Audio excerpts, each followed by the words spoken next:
Okay, so today we are going to be reviewing this book, The Alloy of Law by Brandon Sanderson. Before I go into reviewing this book, I want to let you know this is the fourth book in a series, not just any old series. It is the fourth book in my favourite series, the Mistborn series. Now, I read the first three Mistborn books in February, March, and April. This is the very first book in the series, Mistborn, The Final Empire. It was repackaged to be called Mistborn, but the original title is The Final Empire. That is the first book. I gave it 5 stars. It revolutionized reading for me. The magic systems and the world building was just so amazing, and I fell in love with Brandon Sanderson so very quickly after reading that one. It's that I read in February. In March, I read The Well of Ascension, and this book was slightly different to The Final Empire. While The Final Empire it had a lot of battles and massive climaxes and just, yeah, really big action-packed scenes. The second book in the series, The Well of Ascension, wasn't as action-packed. It was much more political. Although there were action-packed moments in the book, it was comparatively less. But it had a ton of character building, and I just loved this world so much that I was easily able to slip back into this world, and despite the fact that there wasn't as much action, I still very much enjoyed my time and gave that book 5 stars as well.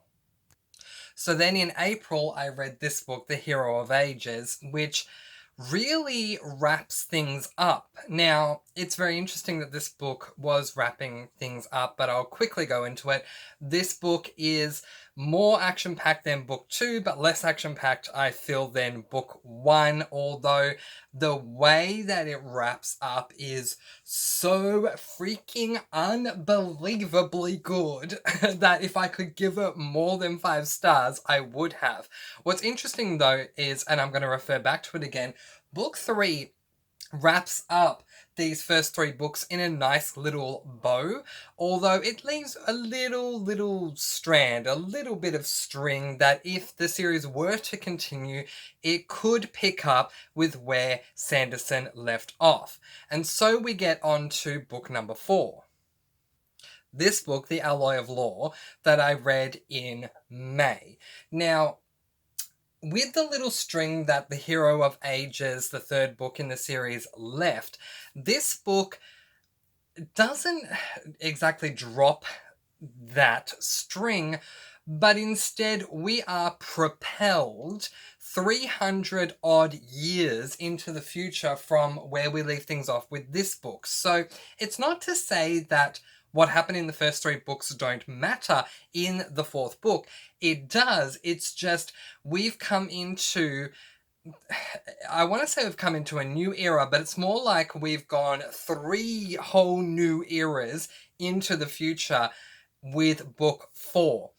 And that is where it's really tough to go into book 4 straight after book 3. Never before have I read a series where a timeline of 300 years exists, and it threw me for a loop.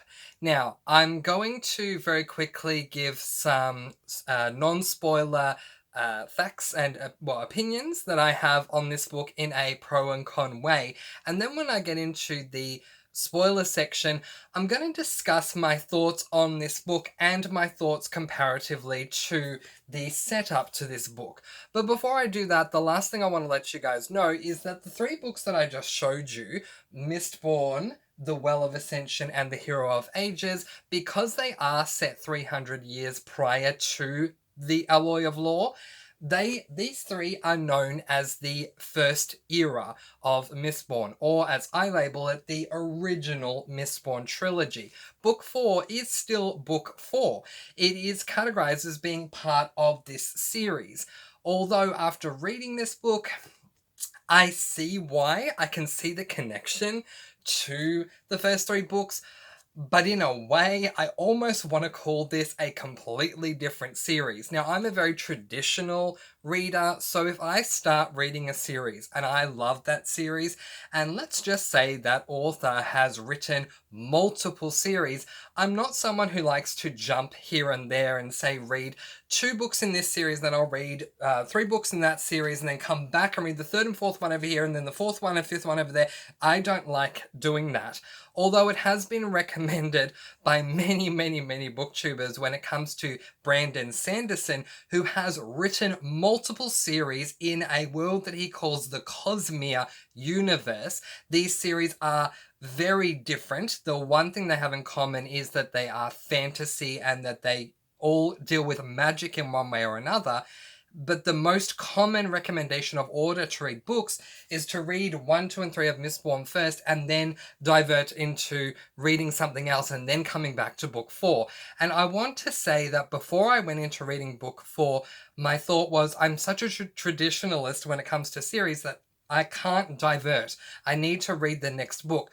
But after reading book 4, I can understand why people say that. While it is book 4 and while it is in the same series, it feels very much, 90% of this book feels like it's a completely new series that Brandon Sanderson is writing. And I want you to keep that in mind as I do progress with this review today. So, let's get to 3 cons and 3 pros on this book. So the first con that I'm going to give you about this book is that the magic system, while it does evolve, and that's part of the 10, 15, 20, if I'm pushing it, percent that connects and links it to the original Mistborn era, is there. The magic system does evolve. There are new things that are part of this book that I don't like. There's a new concept that's introduced to this book that wasn't in the first 3, and it annoys me greatly. So I don't want to say that the magic system is a con, because there are the original things to do with what we already know about the magic system that's still in here, I still love. And there are new things that come from there are new things that are introduced into the magic system in this book that I do love. But there is one thing that is forevermore going to stand out to me that I don't love about this new magic system, and I'll explain that when we get into it. So let's just put this con down officially, as there's one part of the magic system that really throws me off this world, and it throws me off this world being a fantasy world. My second con for this book is that it is a very short book. So the first 3 books are very, very, very long.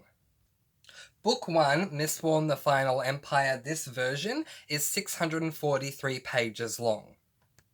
Book 2, The Well of Ascension, this version is 763 pages long. And book 3, this version is 724 pages long. So they are all at least a tome. They're at least 500 pages, and depending upon the version that you have, it can sometimes be considered a tome and a half if it is 750 pages long or more. Book 4, The Alloy of Law, is nowhere near that amount. It's only 325 pages for this version. And that's kind of annoying, because I could read this easily in 2 days, where with these books, all of these books took me a long time to read. At the very least, with Well of Ascension and Hero of Ages, I was reading snippets here and there. Like, I would read about, say, 150, let's say, pages each week among all the other books that I was reading, just to ensure that I would finish these books as well as everything else that I had on my TBR. Where with this book, I finished it in 2 days and then it was over. So one of the cons that I have is the page length itself. It's really short. But the third con that I have for this book is that you don't feel as heavily invested in the characters because of how short the book is.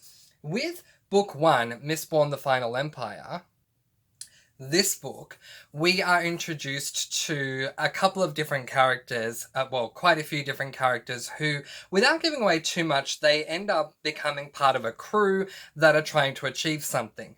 The protagonists of the first book are named Kelsia and Vin.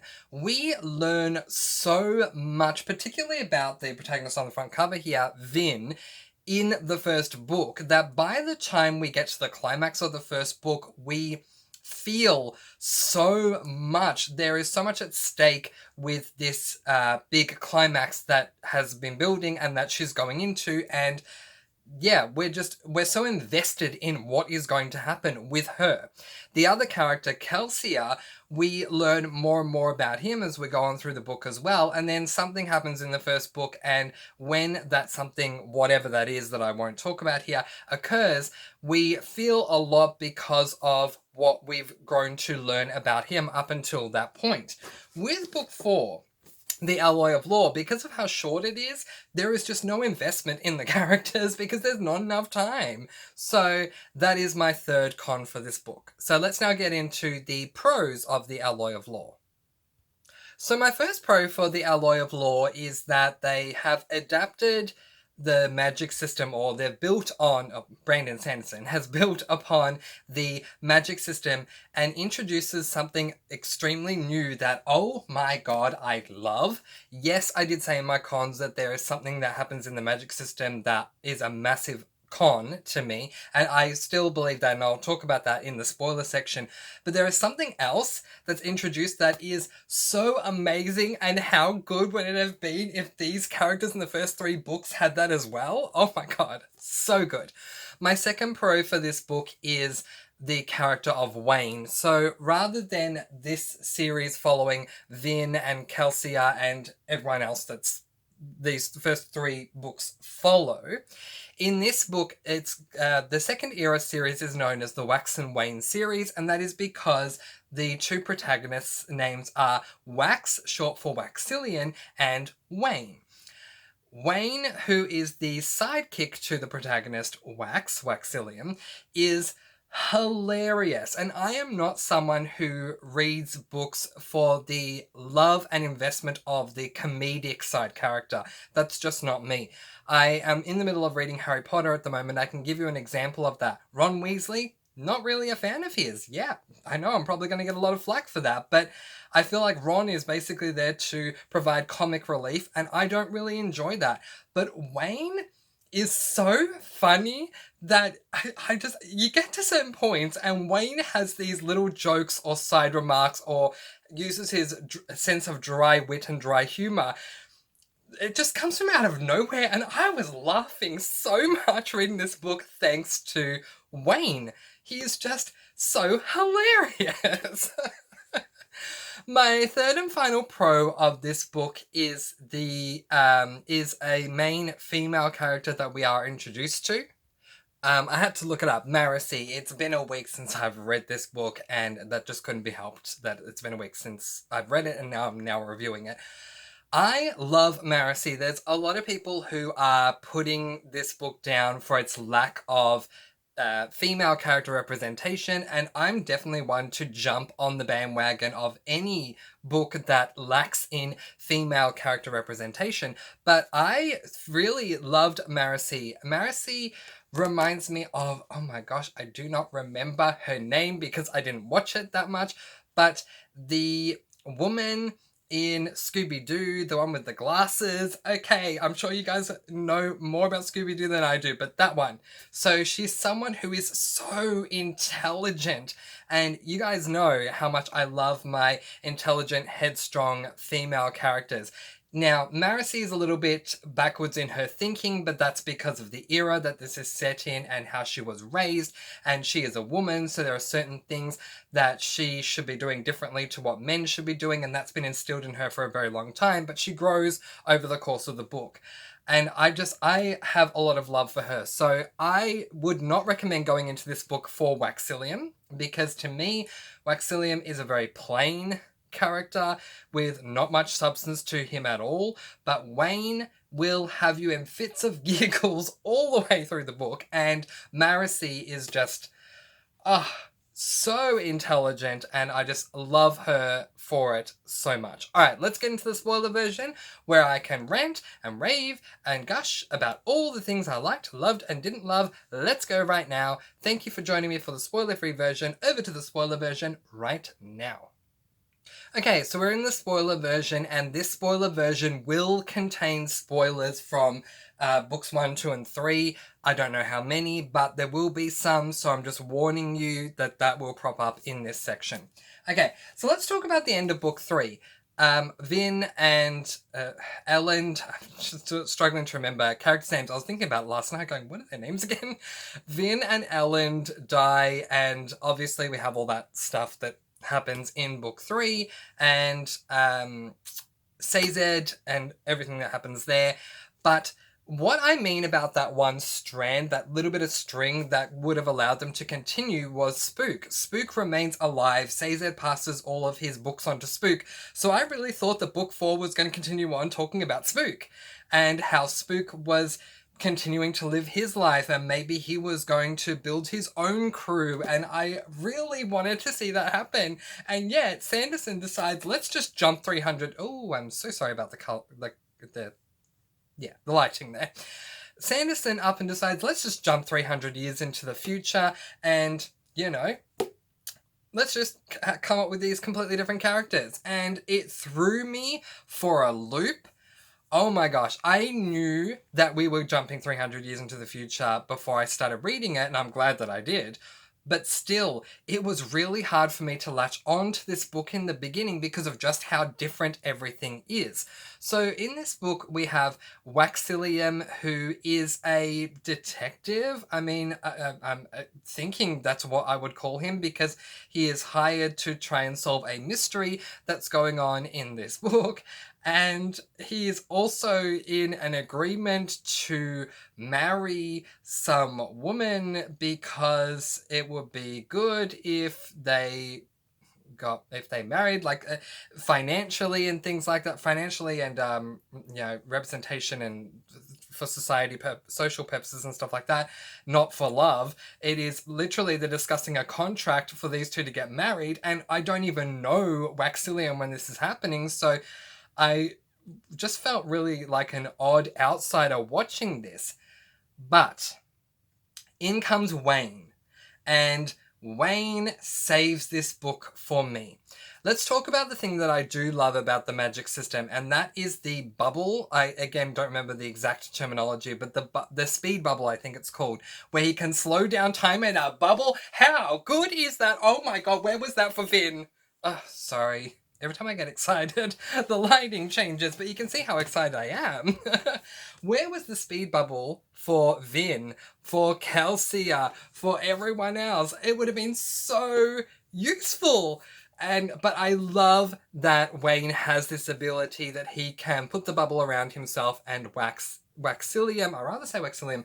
I don't like the name Wax. I prefer his full name.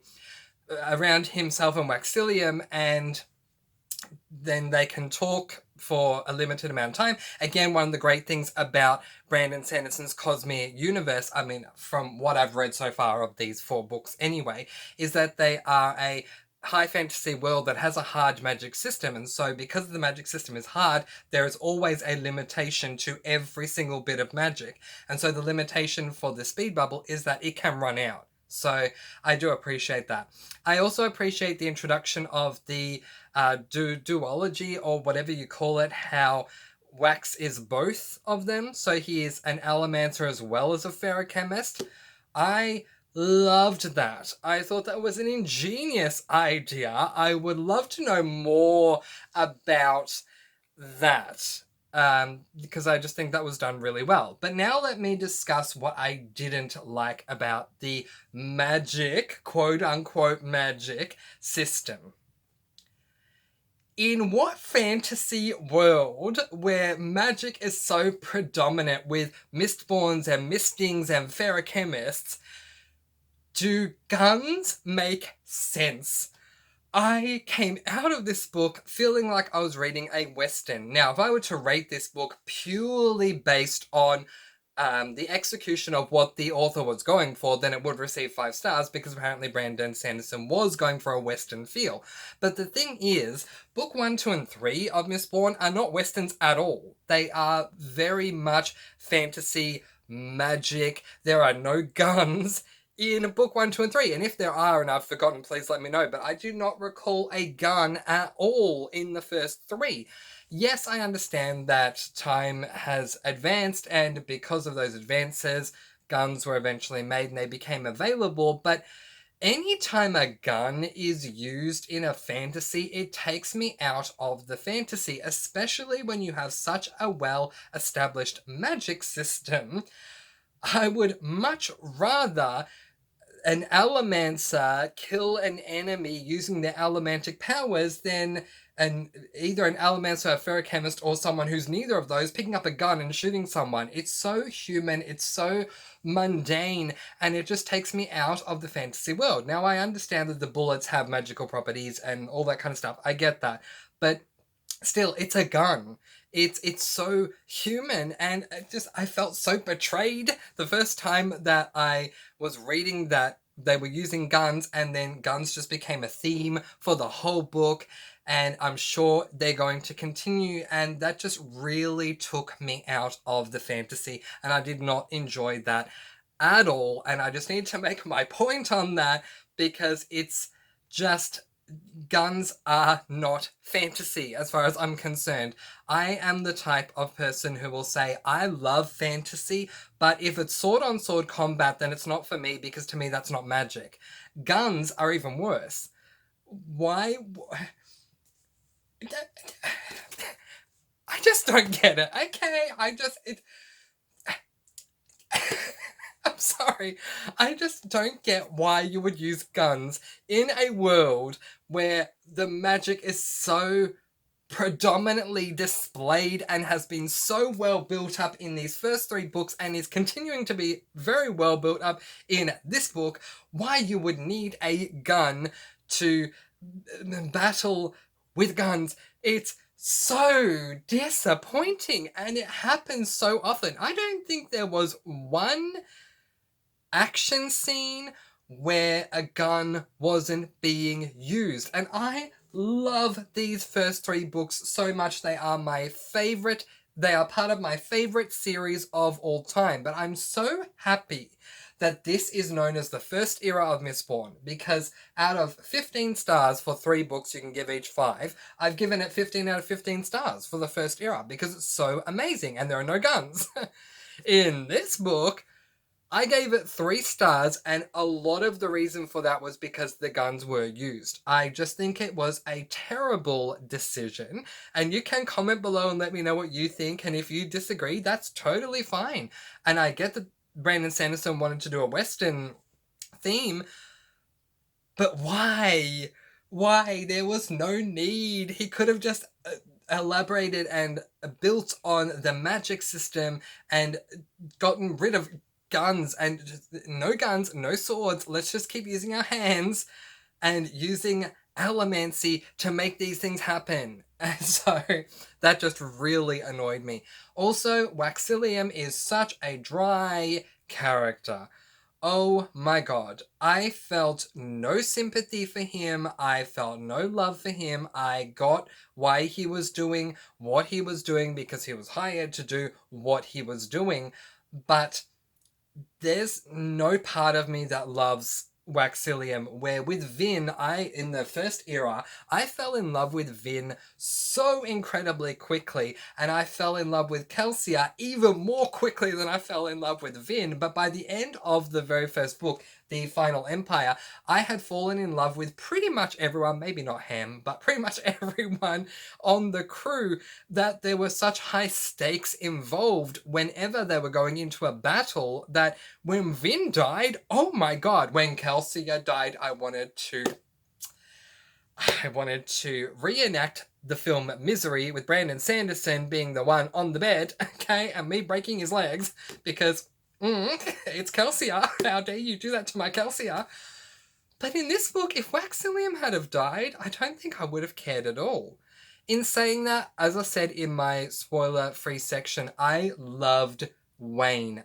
Again, I'm going to repeat what I said in the spoiler-free section. I'm not someone who loves comedic side characters. It's just, I find it pointless most of the time, because I don't feel like it adds to the story at all. If anything, I feel like most of the time comedic characters detract from the plot. But Wayne is just so funny, and he's funny in unexpected moments that you can't help but laugh because it's come from out of nowhere and it's just so good. I mean, that line about the hat, but did you manage to get my hat? Well, no, I was, trying to run away from whoever was attacking me, but still, it was my hat. It's a lucky hat. Oh my god, I love this guy. So good. He has so many great one-liners. I don't remember the last time I laughed so much when reading a book. And again, I'm sorry about the lighting. It keeps doing that and I don't know why. Every single book in the Mistborn series that I've read so far has produced one or another emotions out of me, and on the odd occasion I have cried as well, especially with the Final Empire. I cried at the end, and you got to see that because I did a video. I recorded a video literally seconds after I finished the book, and I was still crying, talking about how much I loved the first book. Every single book has produced some kind of an emotion out of me, and this book was disappointment, but also laughter. It was so funny, and I look forward to reading the next book, which is over here. I have it behind me. Sorry, I'm just grabbing it. This one, which is The Bands of Mourning. No, it's not. Sorry, I have the wrong book. I should have paused, and I do apologize that I'm not. It's this one, Shadows of Self. So, Bands of Mourning is the... Okay. This is the last book in the Mistborn series. This is book 5, so Shadows of Self. I'm looking forward to Shadows of Self, but only because Wayne was so funny in this book, and also because of the speed bubble. Otherwise, I'm really not looking forward to this book that much. It's really sad when you have the first 3 books in a series, when I have the first 3 books in this series, and I rate the first one 5 stars out of 5, the second one 5 stars out of 5, the third one 5 stars out of 5, and then we jump 300 years into the future, we get the 4th one, and I rate it 3 stars. So it was a definite hitch for me in the whole Sanderson experience. And if I may go a little further, the book you see right here at the end of this shelf is Steelheart, which is a superhero book that Brandon Sanderson wrote. I am not a superhero fan by any stretch of the imagination. Not the comic books, not the Marvel movies, not the stories themselves. Superheroes, it's just not my thing. However, Steelheart... Oh, I'm so sorry again about the colour. So many times today. Steelheart was so good that despite the fact that I don't like superhero books, that book also got 5 stars. And again, with the lighting, I don't know why this is happening, and I'm so sorry that it is. Steelheart also got 5 stars from me. So this is my very first Sanderson non-5-star book, and not only did it... I'm sorry, I keep saying it got 3 stars, but that's because I'm getting confused from the... It's doing it again. I'm so sorry about this. Now that we're talking about Mistborn, all these issues with the lighting, I do apologize. I don't edit my videos, so what you see is what you get, and sometimes the lighting loves to play up on us. Just a moment. Okay, I'm going to hope that the lighting settles down a bit. Maybe it's because I'm getting really excited, and I don't know, when you get excited, we get a flash of lighting. I don't know. But my point is, I have been thinking for a while that this book was a 3-star book because in my May monthly wrap-up, I put it down as... I wrote down this book under my 3-star category in the 4th section of my stats, where in actual fact I did write it as a 4-star book. But I'm still like rethinking that now because I think it's probably more of a 3-star than a 4-star for me. In saying that, it's really disappointing to give this book lower than 5 stars considering how I feel Brandon Sanderson, aside from this book, all the other ones I've read, Brandon Sanderson I feel writes for me. He knows what I'm looking for. He knows I prioritize with magic, so does he. He knows how to pull at my emotions, and he is so extremely talented that I've enjoyed each and every one of his books, but not this one, not as much. So there are saving graces with Wayne, with the speed bubble, with the woman I mentioned earlier, Marasai, and I am intrigued, I think is the right word. I'm intrigued to see what comes of Shadows of Self. But I'm not looking forward to it as much as I looked forward to the Alloy of Law because of Hero of Ages, and how much I look forward to Hero of Ages because of the Well of Ascension, and how much I look forward to Well of Ascension because of the Final Empire. So we'll see. We'll see how we go. I am going to get through this series, and again, I apologize about the lighting. I am going to get through this series because I'm so close. I've got 2 books to go. And then I want to move on to another Sanderson series because overall I love Brandon Sanderson as a writer. So it is with a heavy heart that I do give the Alloy of Law 4 or 3 stars, maybe 3.5. Let's put it there, shall we? It is very disappointing for me that I have had to go that low because it just didn't impress me as much as the others. And even if I'm judging it as a standalone, the guns, it was just a bad choice as far as I'm concerned. So you let me know in the comments below what you thought of this book. Do you agree with me or do you disagree? Do you think the guns detract from the fantasy aspect of this book, or do you think they add to it? So yeah, you let me know. But anyway, and do you think that Waxillium is a dry character, like I do? But I'll leave that there. This was my review of Book 4 in the Mistborn series, Alloy of Law by Brandon Sanderson. Letting you guys go with peace, blessings, and so much love. Mwah. I post videos every Monday, Thursday, and Sunday, and I'll speak to you again very soon. Bye guys, happy reading, bye!